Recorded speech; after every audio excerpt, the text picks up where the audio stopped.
Mga kabida, isang magandang oras po sa lahat at welcome po sa aking channel. Nako, nag-react agad po mga kabida, no? Ito hong si Congressman Zia Adjong, ano? Isa ho sa mga mababatas po natin dyan po sa Kamara, ano? Nakilalang kaalyado po mga kabida ni Pangulong Ferdinand Bongbong Marcos, ano po? Ito po'y patungkol ho sa kumakalat na balita po ngayon, ano, mga kabida, na meron hong magpa-file po ng impeachment complaint, ano, laban ho kay Pangulong Marcos sa pagbalik ho ng mga mababatas po mga kabida, no, ngayong January 26. Okay? Ito kasing si Congressman Erice, ano, ipinakaba kasi niya mga kabida, ito hong mga kongresista na kaalyado po ng Malacanang. Kaya dali-dali ho, ito hong si Congressman Adjong po, nag-react kaagad po mga kabida, no? At sinabi pa po dito ni Congressman Adjong, ano, base sa article po ng Ang Balita ngayon, ano po, mga kabida, no? Hindi dapat gamiting political tool ang impeachment. Okay? Yun yung sinabi po niya eh. Hindi ho dapat gamiting political tool ang impeachment, ano? Okay? Sabi pa niya dito, okay? Ayon kay Adjong, ang impeachment ay hindi isang taktika sa politika, kundi isang seryoso at sagradong mekanismong konstitusyonal na dapat gamitin lamang kapag may malinaw at mapapatunayang paglabag. Ayon. Yun ang sinabi ni Adjong, ha. Ibabalik ko po sa kanya yung kanyang mga sinabi. Sinabi niya una dito, mga kabida, hindi dapat gamiting political tool ang impeachment. Pero anong ginawa po nila kay Vice President Sara Duterte, ano? 'Di ba? Ginawa nilang political tool ito. Okay, para i-prosecute, para i-prosecute po mga kabida, no? Ito hong si VP Sara. 'Di ba? Oh. Buti na lang hindi ho natuloy yung impeachment complaint po niya, no? Mga kabida, okay? Nung nakarang taon.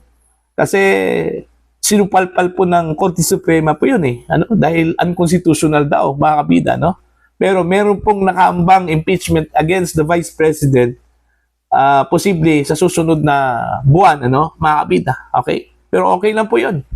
Nakahanda po ang Vice Presidente po doon, ano, mga kabida. Pero hindi ko lang po magets yung sinabi po ni Congressman Adjong, ginamit po niya ito hong katagang hindi dapat gamiting political tool ang impeachment. Pero ang ginawa po nila sa Vice Presidente po mga kabida, ginamit po nilang political tool ito, ano, para i-harass ito hong Vice Presidente. Ito pa po yung sinabi niya, no, yung binanggit ko po kanina, mga kabida, ano po. Okay? Ayon kay Adjong, ang impeachment ay hindi isang taktika sa politika, kundi isang seryoso at sagradong mekanismong konstitusyonal na dapat gamitin lamang kapag may malinaw at mapapatunayang paglabag. Ibabalik ko na naman po sa kanya. Ito, mga kabida, no? Ang tanong ko po, yung pag-file ho ninyo ng impeachment against the Vice President, may napatunayan ba kayo? Okay? Na meron hong paglabag si Vice President Sara Duterte? Eh mismo ang COA po, ano, ang Commission on Audit po nagsabi na wala hong nilabag si Vice President Sara Duterte, ano? Okay? Kompleto yung kanya hong mga materials na ipinadala po sa Commission on Audit, ano, mga kabida, bilang support doon ho sa paggamit po niya ng confidential funds. Alright? Pati yung ginamit po ng mga pangalan, ano, yung mga aliases po, okay, na ginamit ho sa justification po doon ho sa paggamit ho ng confidential funds ng Vice Presidente. Pinagdiskitahan po ninyo, ano, yung mga Mary Grace Piatos, yung mga cheese curls, mga kabida, ano, eh, hindi po nila alam na ito po ay aliases lang po yon, ano, kasi po, the term confidential funds is confidential in nature yon, ano, mga kabida. At itong paggamit ho ng mga aliases, ano, mga kabida, ay karaniwang ginagamit po yan, ano, sa intelligence. Di ba? Malinaw naman po yung sinabi po ng ilang mga intelligence officers, eh, ano, na normal lang po yan na gumagamit po ng mga aliases Kasi po ayaw ho nilang masunog yung mga beneficiaries ho, ng pondo na yon, mga kabida. Pero iginiit pa rin ng mga mambabatas na meron hong paglabag ito hong si Vice President Sara Duterte. Hindi naman po ang Kongreso po, mga kabida, ang tamang ahensya po ng gobyerno na magsasabi ho na ang isang government official, okay, sa paggamit po niya ng pondo po ng bayan, meron po siyang nilabag. Alright? Ang Commission on Audit mismo, hindi po ang Kongreso. Pero ang ginawa po nila, mga kabida, okay? Ginamit po nila ang impeachment bilang political tool. Tapos sasabihin po ngayon ni Congressman Adjong na ito hong nakaambang impeachment against the President ay hindi ho dapat ginagamit po ito, bilang political tool. Okay? Meron ba tayong double standard ho dito, mga kabida? Diba? Ito pa. Okay? Hindi kailanman dapat gamitin ang impeachment bilang political tool. Umiiral ito para sa mga mabibigat at mapapatunayang paglabag, hindi para lumikha ng ingay. Hindi naman po ito ingay eh. Kung totoo man po, mga kabida, na meron pong isasampang impeachment complaint against the President, okay? Sabi po ni Congressman Erice, may basihan eh. Betrayal of public trust. Now, isa-isahin po natin yung mga posibilidad po, napasok ko doon sa betrayal of public trust, laban ho sa Presidente po ng Pilipinas. Okay? Unang-una po, yung pagkuha po, mga kabida, ng gobyerno sa pera po ng PhilHealth, inilipat po niya, mga kabida, doon ho sa National Treasury, may imprimatur yon mula kay Pangulong Ferdinand Bongbong Marcos, mga kabida. Hindi ba yon makukonsiderang betrayal of public trust, mga kabida? Kasi po, sinabi po ng Korte Suprema na labag po sa konstitusyon yon. Alright? Unconstitutional po yon, mga kabida. Kaya, ipinag-utos po ng Korte Suprema na ibalik agad yung pera Yung 60 billion pesos po, na inilipat po ng gobyerno mula sa coffers po ng PhilHealth papuntang National Treasury, mga kabida. Diba? Pangalawa po, yung aligasyon po ni Amy Marcos po, mga kabida, kapatid mismo ng Pangulo, na mismo ang Pangulo ay gumagamit po ng illegal na droga. Hindi ba yon betrayal of public trust, mga kabida, Okay. Iba yung aligasyon na pwede ho nating ipuprove po, mga kabida, sa pamamagitan po ng trial kaysa doon ho sa napapatunayan po natin, mga kabida. Mangyayari lang yung mapapatunayan po natin, mangyayari lang po yung napapatunayan po natin pag mismo ang korte pag mismo ang korte ang nagsasabi, pag mismo ang korte ang magsabi, pag mismo meron po at iba po yung napapatunayan natin kasi po after the hearing at iba po yung napapatunayan natin kasi yun po yung resulta ng pagdinig po ng korte na si Tarpulano, si Juan de la Cruz ay napapatunayan na lumabag po sa mga batas po natin sa Pilipinas. Yun po, magkaiba kasi yun Okay?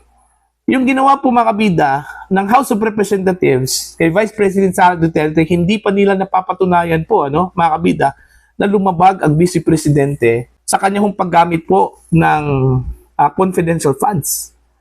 Okay? What's the purpose of trying the Vice President doon ho sa impeachment court? Kung napapatunayan na po ng mga kongresista po, mga kabida, na lumabag talaga itong Vice Presidente, di ba?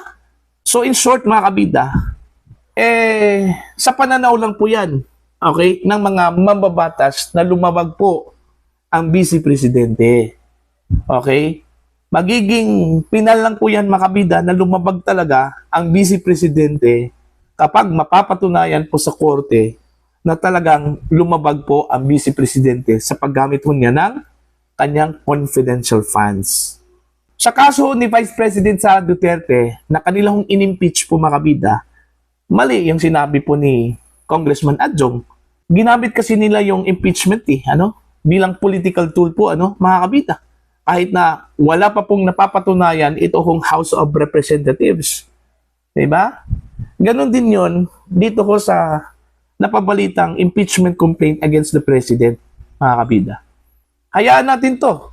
Kung meron man pong mag-file po ng impeachment complaint against the President, hayaan natin to kasi demokrasya po ito, mga kabida. Magdedepende na po yan, mga kabida, kung makukuha po ng mga proponents, dito ho sa impeachment against the President, yung numbers. Kasi, kung tutuusin po, lamang ito hong mga kongresista na kaalyado po ng administrasyon Kasi mas marami po sila, mga kabida. Kung tutuusin po natin, diba? So, relax lang sana itong si Adjong, okay?